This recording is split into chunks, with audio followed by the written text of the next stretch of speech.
Hi friends, welcome back to Mom's Maths and Manuscripts. Grab your coffee or tea or whatever is your beverage of choice. I have my little espresso. It's a bit too late for that, but I need one. And today I'm chatting to Emma Gaskin, who is a public speaking and voice coach that helps female business owners to speak their truth and get paid to talk on stage. And we're diving into talking from the heart, all things public speaking, confidence, and fears around public speaking. And I'm really excited for this conversation. So, welcome, Emma. Thank you so much. I'm so excited to be here. Thank you for joining me. So, when I saw your profile on Instagram, I was like, okay, I have to talk to you because public speaking is something that is such a common fear.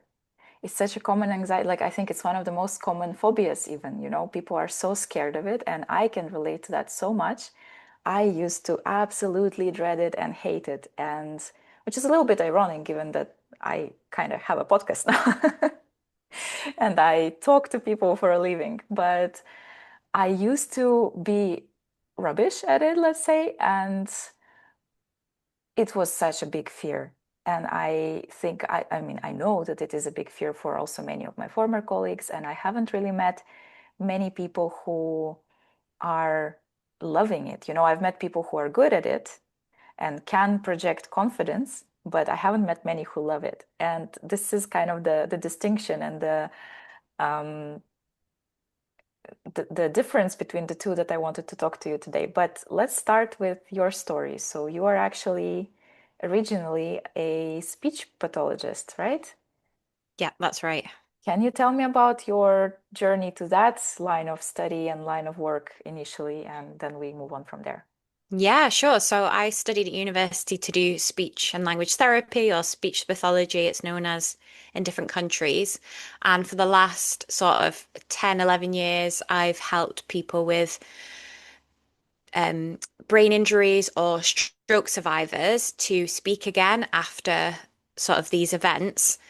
I've worked with people with neurological difficulties, so Parkinson's, dementia, and it's all my role was very much all about working out where was the breakdown in communication and what are the things that we can do to really refacilitate it because we know all about neuroplasticity and the beauty of the brain and learning to do things again. Or how do we maintain the speech that people still have, but we know is going to sort of unfortunately deteriorate further? Okay. What inspired you to pursue that? Well, do you know, nobody's ever asked me that before. Can you believe that? But actually, it's a story I really like to share. I was supposed to go to university to do English, English language. I've always loved reading. I've always loved like writing. But when I did my A levels, I just like felt that there was something, maybe something else out there for me.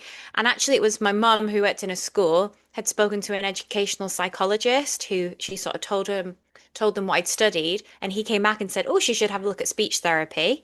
So I did, fell in love with it from the sort of description of it. And applied and didn't get in because this was August and you start university in September. And then a week before the course started, I got a phone call saying we've had someone drop out and we'd absolutely love to have you. And that was, I think, a week before it started. Wow. So yeah, it was quite unexpected, but I've absolutely loved working in communication and working with people ever since.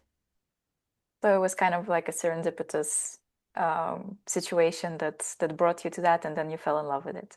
Yes, I love absolutely. it. Yeah. So then you worked in that for 10 years, 10, 11 years, you mentioned, right? Yeah, in the National Health Service. Mhm. So I've always worked with adults. I did do placements with children, but my first job was in adults, and that's sort of what I specialized in.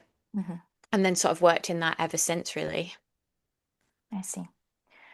And what was the turning point? Like, how did you decide that that's it for you? Like, I don't know if you thought that you cannot grow there any longer, or what happened to bring you from speech therapy, language therapy to coaching and basically teaching people how to tell their stories. Yeah, so I did a coaching qualification through the NHS, through the health service, and really loved the way it was delivered and how you sort of assume that people already know the answers and you're just guiding them to it rather than t just teaching. But as much as I love speech therapy and I love the NHS, it is very restrictive Hmm. and prescriptive. So it's you've had a stroke. This is what's wrong with you. This is the therapy you will get.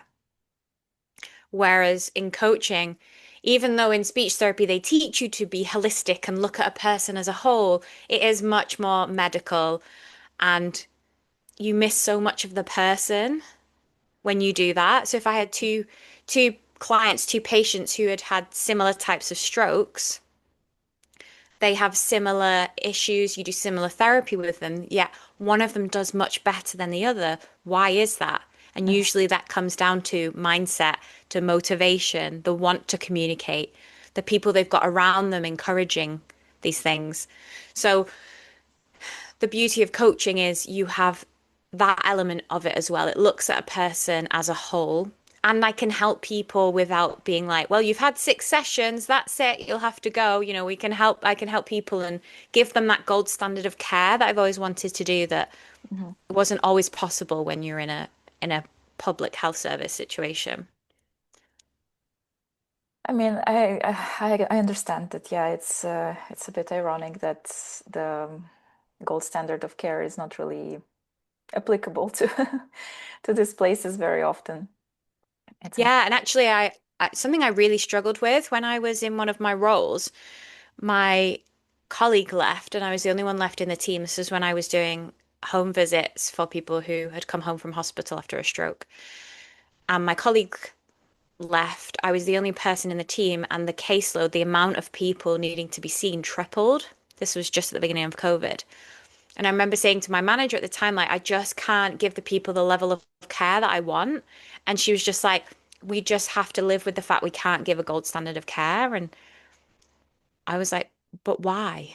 hmm But why? And unfortunately, it it's like trying to hit your head against a brick wall when you're like, but why? And I want to do things differently and being told no and being sort of kept in a box really. And I just was ready to break out of that and hmm help people in a different way. I love it. And I mean, I imagine also you mentioned that it was at the beginning of COVID. I imagine that after COVID, things kind of deteriorated probably even further, and it's, I guess, now even more complicated to Yes, th- actually be, that's it. yeah, maintain your passion, maintain the standard of care, and yeah, Yeah, the services have never recovered, unfortunately. yeah, I see. So it was passion for helping people, and from the beginning, right? And then even more so after you left and transitioned into more coaching based work. And how did you arrive then to your decision of coaching business women, professionals, and teaching them to speak on stages and so on? So a lot of this came from sort of my own experience, really, of witnessing amazing women who know their businesses inside out, but when it comes to being like asking, "Oh, what do you do?" and people just freeze, or when you've got a 60-second pitch where you have to explain who you are, what you stand for, and you just can't quite articulate it or can't quite do it justice. So there's that, and then also mixed with the fact that I've been through it myself. Mm-hmm. So the fact that I was unwell for 5 years and told by a GP that essentially it was in my head, that she didn't know what to do with me when I came to, the doctor's office crying, and she said, I don't know what to do with you in this state. And I believed that it was in my head. I was told I had chronic fatigue syndrome, that it would, I would just have to deal with it. And actually, it turned out I had undiagnosed celiac disease, Mm-hmm. which untreated causes all the symptoms I had, the fatigue, feeling like my muscles were made of lead, like my brain felt so foggy all the time. And I was 24, 25 at the time, so a 20-year-old who couldn't work full time, who couldn't exercise, who couldn't go out. And when I started to feel better again, when I went on my gluten-free diet, I looked around at my life and I sort of realized how small my voice had gotten because I just didn't have the energy to speak up.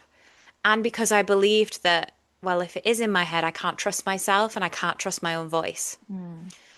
And as I started to look around, I thought, okay, I'm spending all day helping people find their voice, and where's mine? So I changed I changed my life essentially. I left my permanent role in the NHS. I left a 10-year relationship 4 months before I was due to get married because I realized my voice was lost and I was following someone else's dreams. Mhm. And I took the money that was supposed to be for the wedding and I put it into a retreat. It was a retreat in Ibiza. And that was a place where I really realized what my voice could build and that I could build a business to help other women realize the power of their voice. Mm. And because as women, we are taught, we are typically brought up, right, to be polite above all else, right? If you think at the clothes that are available for girls in the shops versus boys, like princesses, pretty, unicorn, boys are dressed typically as superheroes, soldiers.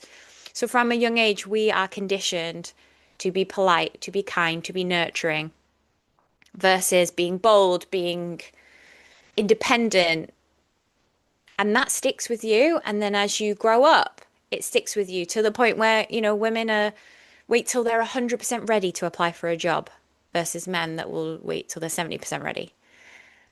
And then you get in the workplace, women are twice as more likely to be interrupted when they speak versus men by both genders. And so throughout our lives, it's consistently reinforced. Stay small, don't speak up, be bold, but not too much. Be assertive, but don't be rude. And so my mission is to help women break through, break free of that, and stand on stage and speak from the heart and speak it with intention. So to deliver a message that really means something to them in a way that lands, so they get paid and they create ripples of change with their voice. They inspire people to do things, to go for the things that they want to do and Mhm. to work with them essentially. I love this. I think this is a really beautiful mission, and yeah, definitely I can relate and resonate with the conditioning, the upbringing of like, yeah, you stay quiet, girls are supposed to be in this way, and you're not supposed to be very loud and very you and have a lot of Mm. oomph in in anything, right? So, and then yeah, we learn that, and this is how we show up in our education, in our workplace, and this has a negative ripple effect also Mhm. into then the roles that we play and promotions that we get or don't get or something like this, right? And Exactly. how And we I mean, go on. sorry, I was going to say I was brought up to, speak my mind, and I was brought in up in a family who encouraged me to speak up, but then you still go to school and you're still told, follow the crowd, don't speak unless spoken to. Mhm. And it does have an impact. And also because I've been recently diagnosed with ADHD, I've always felt the need to like dampen things down because Mhm. I've always wanted to speak. I've always been loud. I've always been full of energy. And that doesn't that's not really typically celebrated because if you're not sat down, if you're not following the rules. So I've always been conscious of, am I too much? Do I speak too loudly? Do I ramble? And that it pushes things down. And you can see why so many people and so many women are hesitant to speak up because of it. Yeah, definitely. And I think also you mentioned something else that I wanted to explore is the readiness, the fact that women over prepare and maybe wait until they're 100 or 110% ready to do Mm. anything, right? Apply for a job or speak on stage or do anything, right? And then men might be not doing that. Why do you think that is? It's also based on this same conditioning and the fact that um, we might want to or we might need to show better results to be considered. Yeah, I mean, research sort of shows that, when I said before about women being interrupted, the women that are interrupted the most are women who are female leaders. So the women who are on the forefront making the changes, they're the ones being interrupted the most from Mhm. literally from judges in a high court are most interrupted. Politicians are most interrupted. So when you start to rise above, people are very quick to kind of push you back down. And so that readiness comes from, I think, a number of things. That sort of fear of judgment, because we are judged more harshly on our appearance. And if we speak out or maybe make a mistake, we are more likely to be judged in a harsh way. And the visibility factor as well, that, if you're told time and time again, don't be too much, don't do this, don't do that, versus someone else who's told, yeah, you can do whatever you want. Oh, he's just a boy being a boy. Or then, of course, you're going to want to make sure that you're ready. And it comes down to the fact that it's a confidence issue, it's not a competence issue.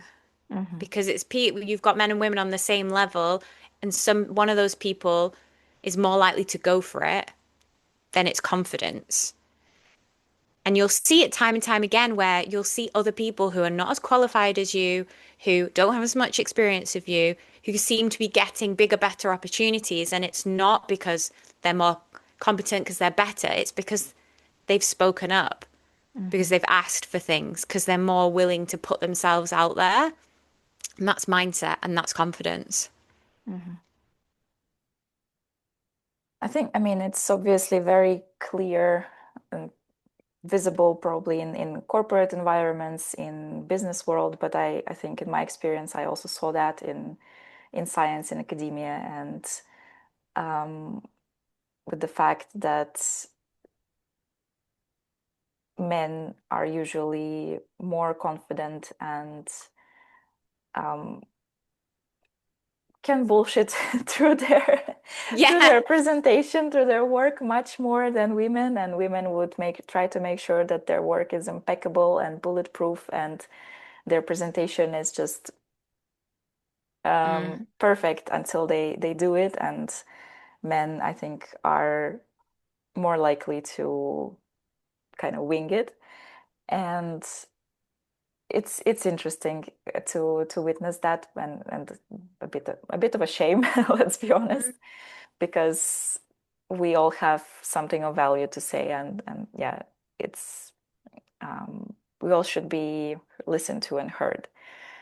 Yes. Okay, And but that's what we want as well, is that's all that people want, is just to be exactly, seen, valued, and heard. exactly, yeah. Let's for a second jump back to your personal journey and your story. So you mentioned that you had an undiagnosed, sorry, undiagnosed condition for several years. You didn't know what was going on. Then finally the diagnosis came, and your feelings of like your spark and everything started to come back, right? And then that prompted you to look at your life, take stock, leave the relationship, leave NHS. Um, did it feel like so you kind of had this light bulb moment that okay, I cannot go on like this, and I need to start fresh. I need to have a clean slate, or was it a decision that was brewing for a long time? This complete overhaul. Mm.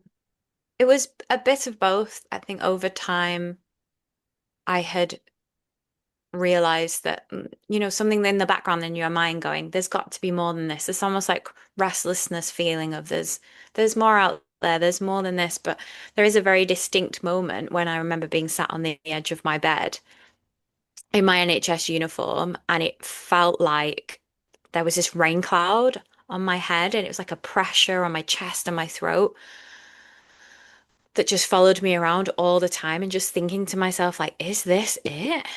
Is this my life? Surely there's more to it. And I actually started really small by going to a dance class. I'd Mhm. sort of danced a little bit when I was like younger, but nothing professional, just for fun. But it was a dance class. It was all about female empowerment. And I started off at the back, and people would record themselves on their phones, and I'd start off right at the back in the shadows. And then as time went on, I'd be more at the front. And I did like I call it a solo, but it was very much like hair flicking and booty shaking, but like a solo, and putting my videos onto Instagram to show like, oh my gosh, and being so nervous the first time. And that really hugely helped with my confidence Mm. and sort of remembering who I was. And then really it kind of came to a head where I realized one day like this is not for me. Like something has to change. Hmm. I'm sat for another day doing the things I don't really want to do, waiting for my life to start. And when I thought it was going to start, actually, I realized that everything was going to be a compromise. I was Mm. sort of waiting for my like ex to finish his degree or his second degree. And then I was like, right, cool. Now you've done that. Like we can, I can start to do the things I want to do. And it was just a compromise. And then I was like, okay, I've waited all this time thinking my life was about to start. And actually, it's not what I think it's going to be. So now I'm going to make it happen. Hmm. And it was a tough decision. It was very difficult to leave but it was 100% the right decision.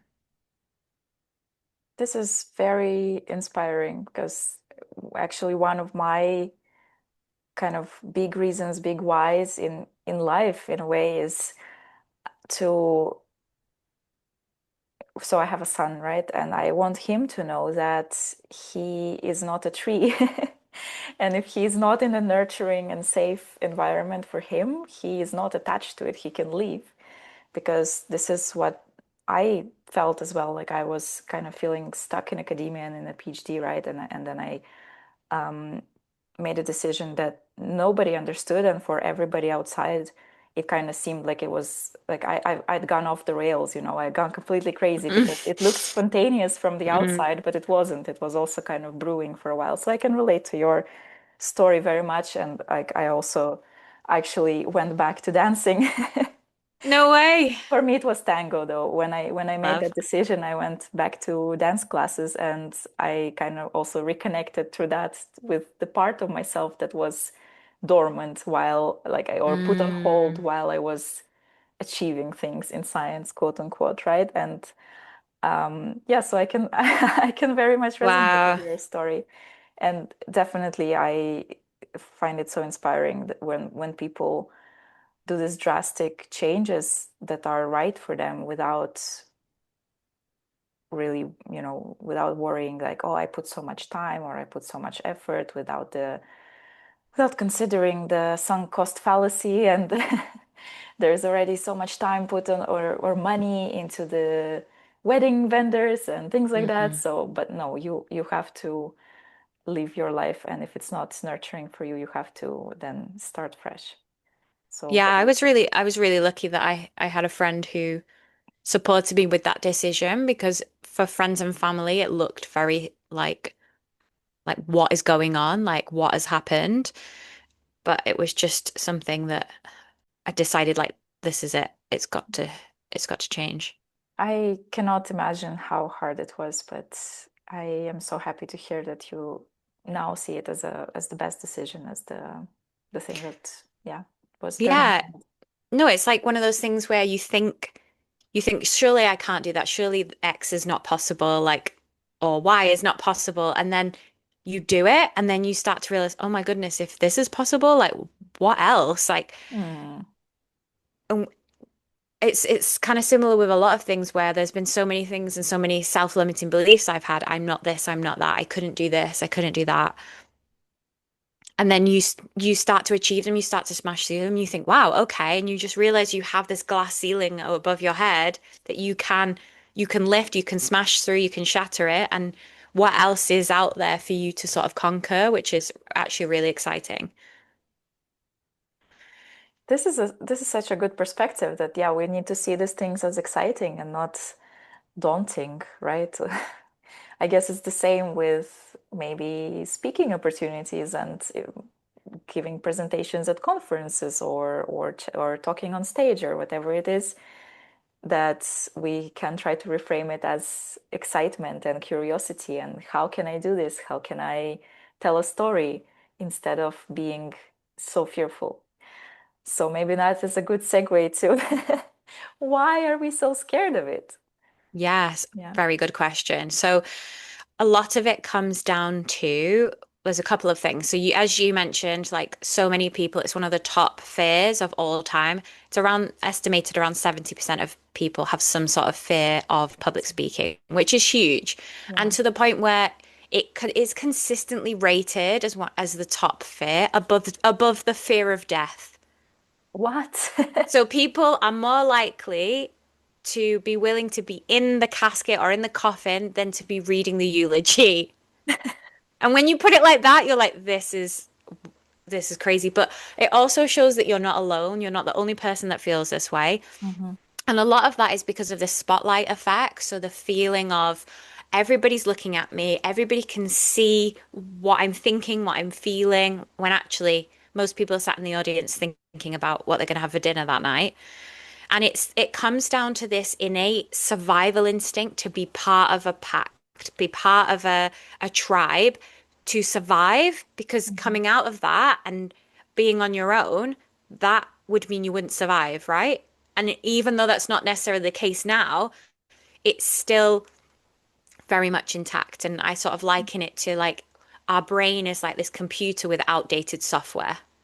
Hmm. So we respond the same way to, I'm sure your listeners and are very familiar with fight or flight, Hmm. but we react the same way to public speaking in our bodies as we would to a lion be chasing us. That it feels like life or death. And that was really useful when we were chased by bears, we were chased by lions, but not so useful anymore.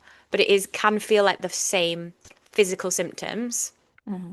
and the same chemicals. And that's why I also very often get people to reframe it as excitement because it's the same chemicals, but it's just how we choose to perceive them in our brain.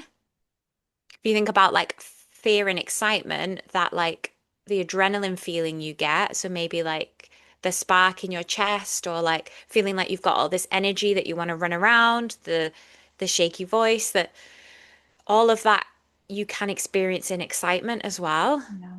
So something really simple to do is to literally just keep telling yourself, I'm really excited. I'm really excited. And it's simple, but it does help. But you do need to help yourself believe it.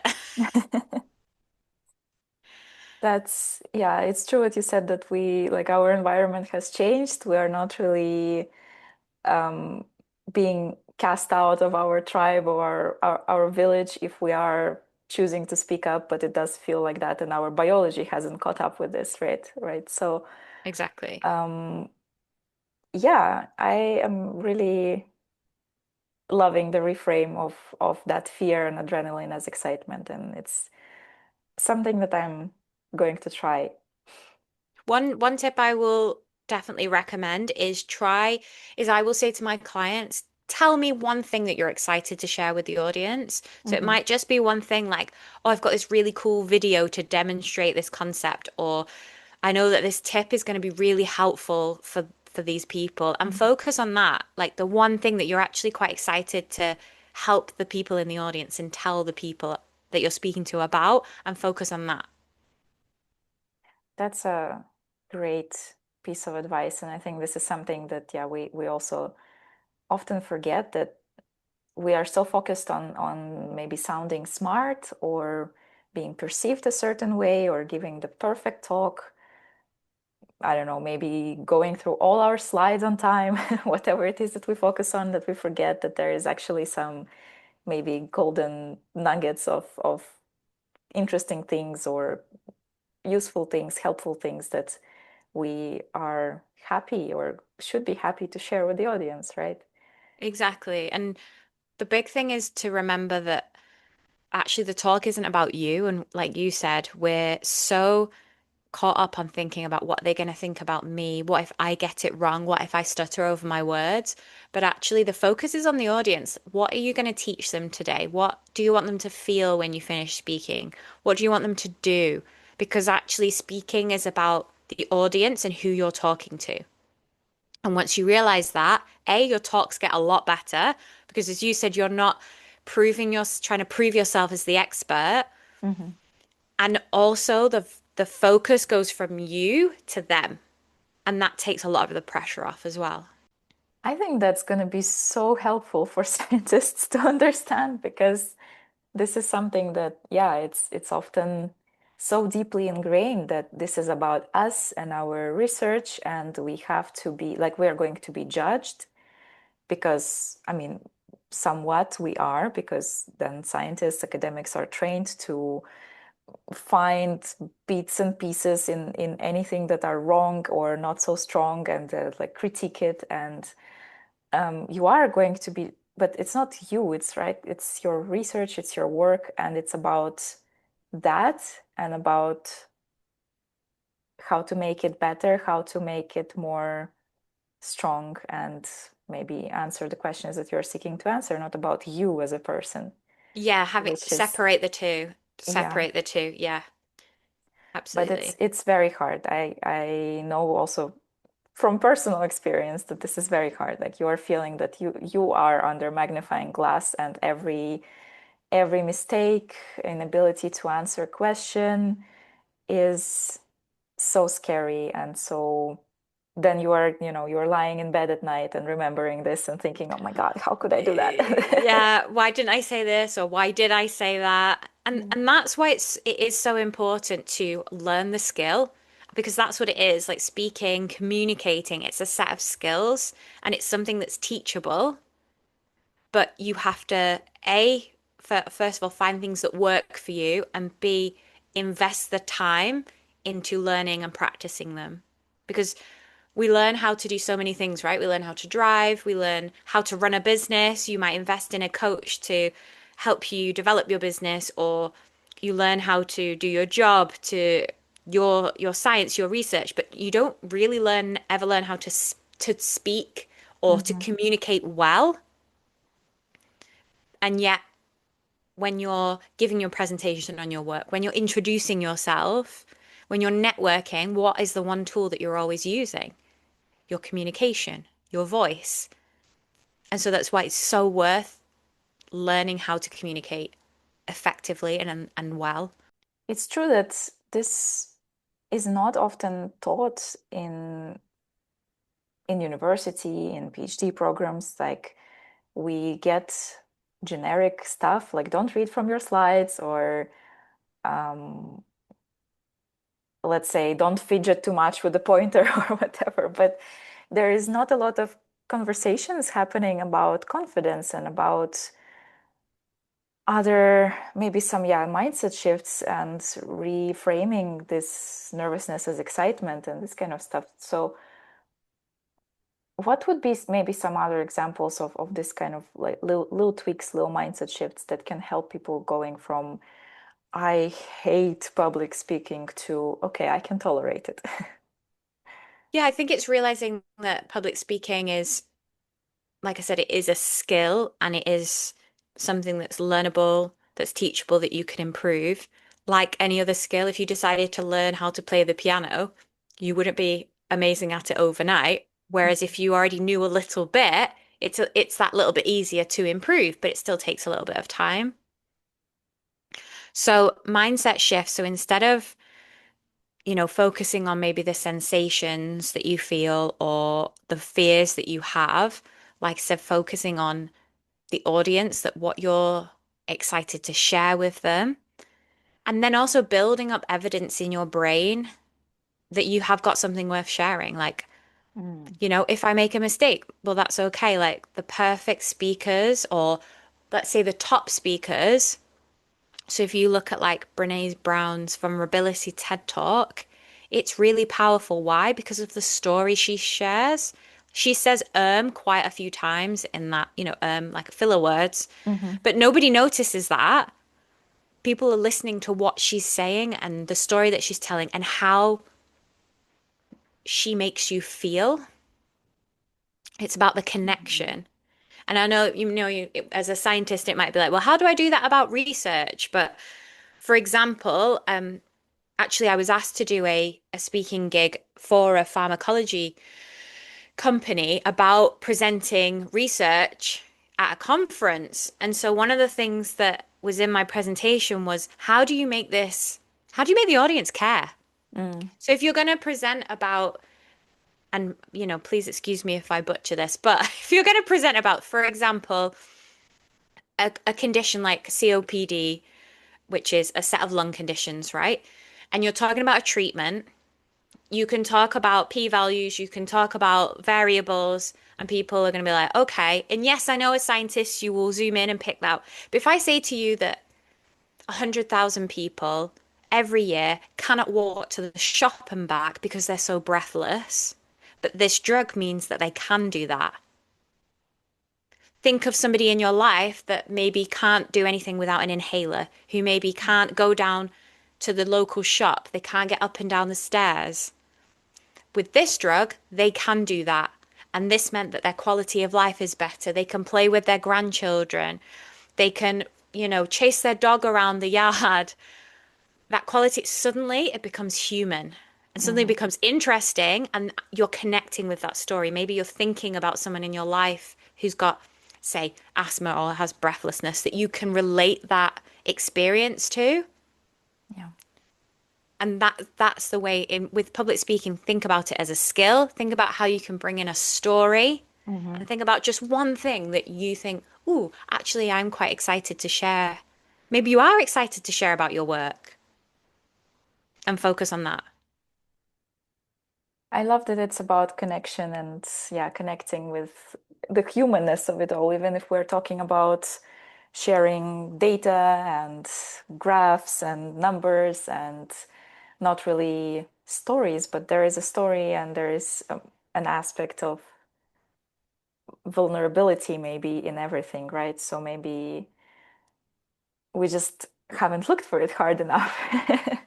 Maybe we And just need and to yeah, think and about thinking it. about who your audience is as well. Like if you're telling research outcomes to another group of scientists, you're going to speak in a certain way, but still bring in those elements to make it human, make it interesting. If you're speaking to maybe a different audience who don't have that same level of knowledge of you, adapt what you're saying. Now, you don't have to dumb anything down, but, being an expert doesn't mean that you know everything. Hmm. Being an expert is taking a complex problem, concept, situation and breaking it down and making it easy to understand. That's what an Hmm. expert is. Yeah, I think that this is a common misconception that we feel. I mean, it's true for science, but also for other areas and other professions that we think that to sound like an expert, to be perceived like an expert, we need to use this complex jargon and talk in a very complicated way and throw in all the terms so that people see that you're smart and you're you know Yeah. what you're talking about, which in reality makes it even more confusing and you sound a little bit like, no, I'm not going to listen to this person. Exactly. People are they're decoding, they're deciphering what you're saying, they're working it out. And they're so busy being caught up on that they're not listening to what you're saying now. That it's and the information that you're saying isn't sinking in. So they're missing out on the next thing that you're saying and they're not really taking on board the information that you're giving. Yeah. So it's make it understandable. You don't have to necessarily, dumb down your knowledge, but just make it accessible and understandable for people. Hmm. This is something to remember. Yeah, that's as they say, if you cannot explain it to your grandmother, you don't really understand it yourself. So, um, Right. And don't they always say like that's the best way to test your knowledge as well, like you said, is to teach it to somebody else. Yeah. yeah. Okay, so storytelling, human connection, finding something that you are yourself excited about, remembering that talking is not about you, but it's about your audience and what you can teach them. What did I forget? Did I forget something? I think that you've got mo Okay. all of it. And that you don't have to overcomplicate things. Mm. Like so many people I see make the mistake of proving themselves. Like, look Mhm. what I've done, look what I've achieved. And although there's a place for your story and who you are in a talk to show why the audience should trust you to know what you're talking about, that should be a very small percentage. The rest of it should be about your audience. That's another mindset shift that is probably going to be a bit complicated for some people to work out, but it's, yeah, it's interesting. let's move to your current work as a coach for women in business. And I'm really curious. So you worked with many clients one-on-one or in a group setting, right? And I'm curious, what would be maybe an example, you know, you don't have to name any names, obviously, but an example of like the biggest transformation that you've witnessed over your work as a speaking coach, from maybe like a complete mess to confidence. That is a really good question. There's a couple that come to mind. One would be a woman who's already very established in her business. She had a seven-figure business that she'd built from nothing and didn't believe she had anything worthwhile sharing. And she was being asked to go and do these speaking opportunities. And she was just like, I just don't think, why are people going to want to listen to me? Why do I have anything worth sharing? And over the time we worked together, she sort of unlocked her voice. Mhm. And she actually said to me like, Emma, I can't stop speaking. I've unlocked my voice and like day and night I just keep talking. And and she ended up being featured in a national magazine because of her story, because of the things that she'd done. And I kind of saying to her like, what do you wish you knew 5, 10 years ago? They're the things that people want to hear. Like, of course, women want to hear how you built a business from scratch with no qualifications Mhm. when you left school at 16. Or recently, I've worked with a woman, again, already has an established business, but hadn't fully shared her story fully of sort of how she was brought up not to speak out because she was laughed at by, her own family figure. One of her parents would laugh at her when she would speak. So in her head, she had internalized speaking up is dangerous. It's not safe to be seen.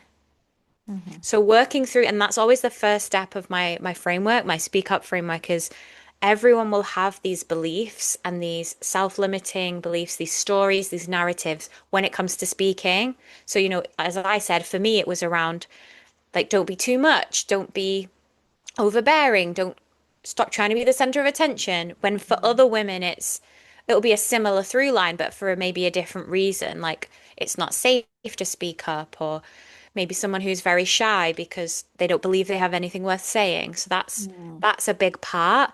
And then the next things I always take my clients through is the storytelling, why people want to hear from you, and the fact that if you tell your story, that's the reason why someone wants to work with you instead of somebody else.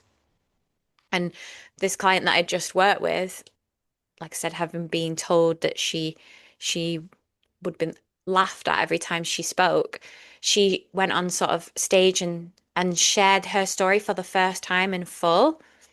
And it was just such a redeeming thing. I got to see a video of it and I afterwards she was like, that was really scary because it's so hard to put yourself out there and be vulnerable. But she's also said to me, something's just clicked that I'm not willing to stay quiet about anymore. Mhm. And they're the first steps that I love to see. And then there's also the whole how do you deliver, like how do you master really delivering a talk and how you can use your voice in a particularly powerful way. Mhm. And then how do you get paid to go and do talks on stages and get people to pay for your voice and package it up in a way that you and other people can really see its value. So there's a lot to it. But it's the sort of the why and the why not. So why are you Yes, hiding, right? That are the keys to unlocking the voice that's been maybe hidden away for such a long time, for years and years. Yeah. exactly. I feel like I I need to talk to you after that about my voice as well. Is there something, maybe something like physiological, physical? So, because I mean, I'm a yoga teacher, I'm also obviously talking about that and the power of your breath and your posture for how you're feeling. And is there Yes. something also physiological that you tell your clients, like something to do right before the talk to maybe discharge some of this nervous energy or Mm. to feel more empowered to, I don't know, whatever it is? Yes, absolutely. Like posture, grounding, breath, all so interlinked, as you very well know, but really getting grounded in your body. So very often we're up here, we're in our heads. What will they think of me? What if I mess up? And actually, I do like a grounding exercise with my clients to get them back into their body so that A, they know that they're safe, and also B, that they can monitor their body and they're grounded in it and they're present because that presence is so important. And when you're present and you're aware of your body, that's when you can have improve your posture, for example. Hmm. If you have a posture where you're not leant over, you're not hunched, your shoulders are back, your chest is wide, that also gives you access to better breathing. Hmm. And you'll know all about that with yoga. Now, interestingly, I have yoga teachers who are like, I know how to breathe in yoga, I know how important it is, but then when I speak on stage, when I leave a voice note for somebody, when I'm explaining something, I run out of breath. Hmm. And that's because being able to pair your breathing with speech is, again, another skill. Very often when we're nervous, we'll take those short breaths in, the shoulders come up when we breathe in, the tummy comes up, or sorry, is pulled in, when actually, when we take deeper breaths, we're calming our nervous systems. The other things I get people to do as well is hum.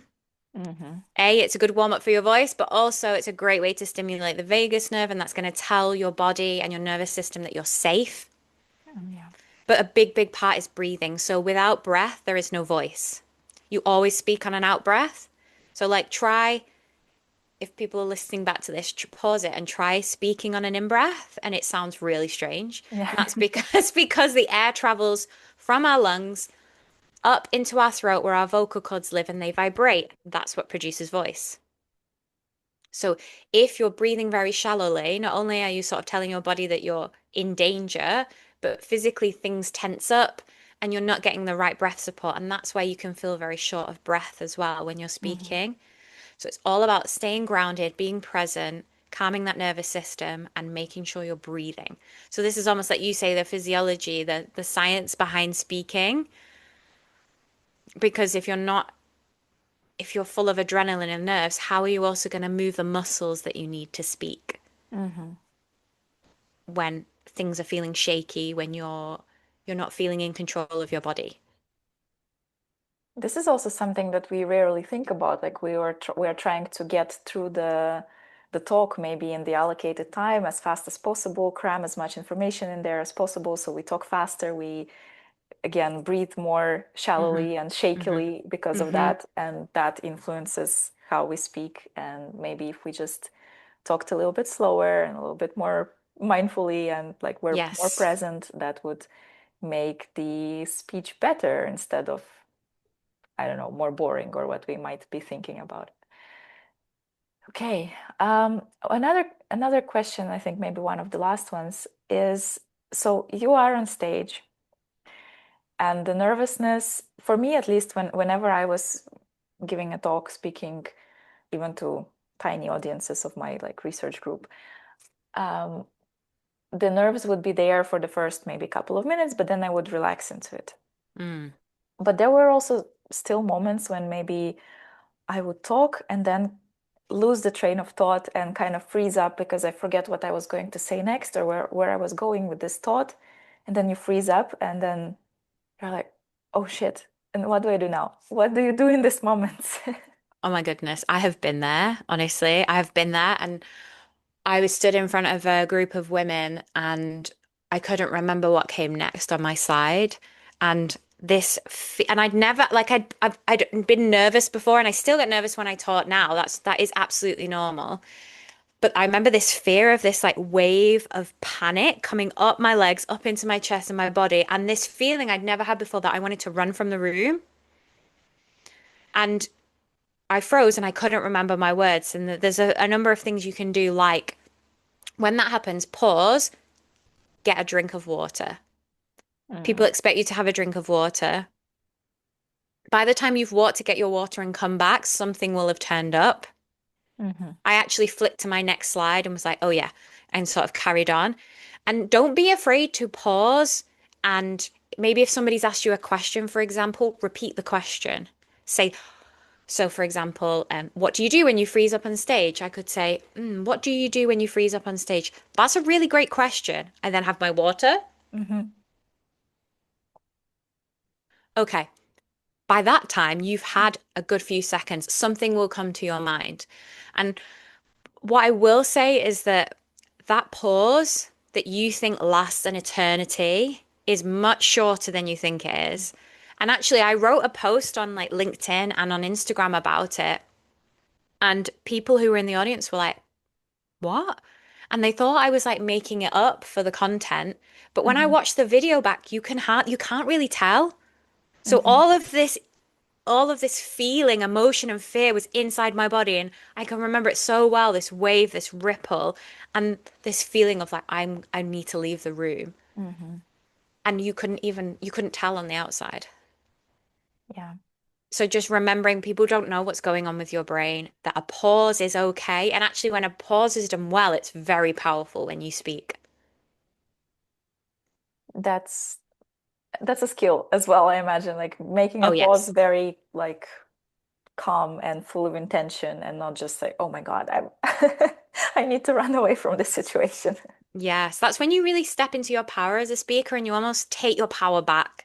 Like I see us, we often give our power to the thought of public speaking, because of the Mm-hmm. fear, you're giving your power away. And when you start pausing and when you say a point that you really want people to listen to and take notice, just pause, just count to three in your head. And it just lets them absorb it and it makes you sound like a very confident speaker, even if you don't feel that way inside. That's very interesting. I think, yeah, this is something that people need to kind of pay attention to and try to introduce into their next opportunity at public Mm, speaking. Okay, um, I think, I mean, when we have these moments, when we have these freeze situations, or we forget where we were going with the thought, or we make a mistake, or say something that's, weird, sounded weird, came out weirdly. It's also so like in our head it's so big, but mm. from the audience point of view I think it's so normal that people then apologize and we're like, okay, I'm sorry, I just lost the train of thought. Let's move on to the next point. I think the audience often will not put as much attention, will not, sometimes will not notice, as you said, that things are happening to you, or sometimes will kind of not care. Why are we so scared of being vulnerable and showing up as human?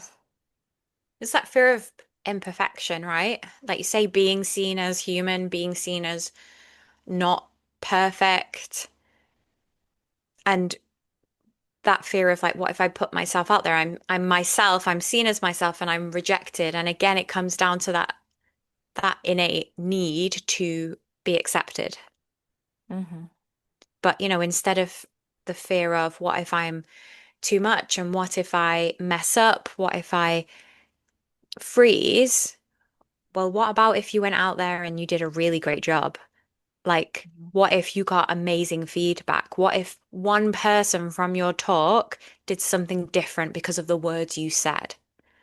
Yeah. Like, that's what you're missing out on when you're giving away your power. And when you were saying about, oh, when you lose your thought, your trail and your thought process, it's so, so normal, as you said, but also it really shows how important prep is and how important it is to know how to map out a talk and to give like have structures and frameworks that you're going to work from, because a lot of people, one of the biggest mistakes I see, and I suspect maybe less in sort of your experience with presentations, but a lot of people will wing it.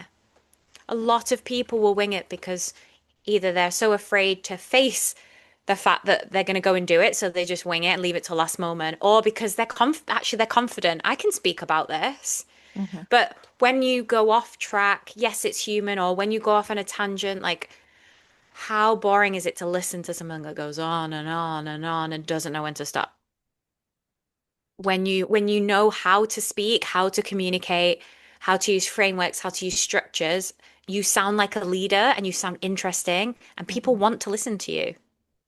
People want to engage with you. And that's the difference between someone who knows how to communicate and somebody who doesn't. Mhm. Okay, so that would be maybe one mistake that you wish people would stop doing is winging and underestimating the importance of preparing for your talks, whatever they are. Yes. Okay. Um, any other mistakes that you see that are like really killing the the vibe of a talk or presentation? Again, if when it comes down to prep, like if you've ever been to a conference or event where somebody's run over time, Mm, so maybe their talk is supposed to be 30 minutes and it's 45, and then it actually just knocks off the whole rest of the day. Like you're inconveniencing the event organizers, you're impacting on the rest of the speakers that are supposed to come because somebody will have to cut, they're going to have to find extra time somewhere. yeah. So there's that. And then other mistakes, I think, would just be a lot of the things that I've kind of already mentioned in terms Hmm. of getting caught up in themselves, either talking completely about themselves or not mentioning themselves at all because they Hmm. don't want to be seen to sort of be bragging. But again, people want to know about you. We want to keep it all about the audience and what they learn, but they do want to know about you and why you're the person to teach those things. Hmm. And people winging it and just people not investing or not really committing to mastering public speaking because it's a set of skills that once you do master, you are set for life Hmm. and that you can use time and time again. And that's how you influence people, right? And what I mean by that is that's how you attract people to work with you. That's how you attract opportunities that you want, promotions, the clients that you want, the speaking opportunities that you want, podcast opportunities. It's through your voice and how you communicate. Yeah, indeed. Okay, one last thing. So making the coming back to scientists and coming back to like Mm, presenting data, presenting like a very precise thing that, you know, people might think, okay, where's where do I put myself first of all in this, and where do I put like how do I make it into a story? How do I make it into something interesting? And like I think usually scientists don't really bother with this. And again, you know, we are taught very basic presenting skills, as in don't read from the slides and stuff like that. And there is not a lot of the storytelling and the engagement or like engaging with the audience aspect to it. What would you maybe recommend specifically to that kind of speakers and maybe this kind of audience, um, where they think that they have to be very scientific, very academic, and there is no space for storytelling? How mm, can you weave a little bit of story into your academic presentation or mm. academic talk? It's first of all, it's definitely okay to have some personality, and you can still be professional and be seen as a leader. And actually, one of the ways to stand out as a leader is through public speaking. So think about how you're introducing your talk. Can you introduce it with a story? Hmm. Could you? And a story, when I say that, it doesn't have to be like once upon a time. It could be, maybe you have a family member with a specific condition that you're researching, or maybe something that you've been through, or just even so, for example, I have a client who is a hypnotherapist, psychotherapist, and instead of starting her talk with, "Hello, I'll use my name. Hi, I'm Emma. I'm here to talk to you about da da da da." She started with how many millions of people in the UK are seeking mental health services, and it was this huge number. And Hmm. then she put it in that perspective of what size country it was. So I think it was the same amount of people that live in the whole of Sweden. And straight away there, you're telling a story because you're painting a picture. So Hmm. the whole population of Sweden, that same amount of people are needing help with their mental health. Why? Because of then she talked about XYZ. And this is Hmm. why it's so important that we get in there and we do preventative measures and that we have skills and tools to help our mental health, straight away, people are invested. Mm-hmm. Another example, say, I know mental health is different, but again, is would be describing the feeling of something. Mm-hmm. Imagine if you and put yourself in the position of somebody who that's related to the research that you're doing. Imagine if so many people didn't have to take a day off sick from work. Why? Because this particular research we've done is around people's mental health in the workplace. Mm-hmm. And I would think about your audience. What does your audience want to know? What problem do you solve with that audience? And kind of paint a story around that. It doesn't all have to be data and facts. You can bring some human into it. That's a lovely message to finish on, that yeah, there's definitely some degree of humanness. And also I think I would love our audience to remember that they have something worth saying, and their message, their research, their passion need to be heard and seen, and through that, through public speaking, you can kind of share it into the world. Okay, to finalize, to round it up, can you tell us where we can find more about you, where we can find your work, where maybe people can find you, follow you? Yes, absolutely. So my main platform is LinkedIn. So Emma Gaskin, or the Speaking Hub. Mhm. And I'm also on Instagram. My handle is Emma J for Jam Gaskin. And that's where you can find I'll me. put all the links in Yeah. the descriptions and everything. And yeah, I definitely learned so much, and I hoped also that the audience will find a lot of interesting thoughts, a lot of maybe reframes and things that they haven't thought of before about how to make their presentations and their opportunities to share their stories and their research better and more engaging and more worth listening to, in a way that, yeah, why the audience should care.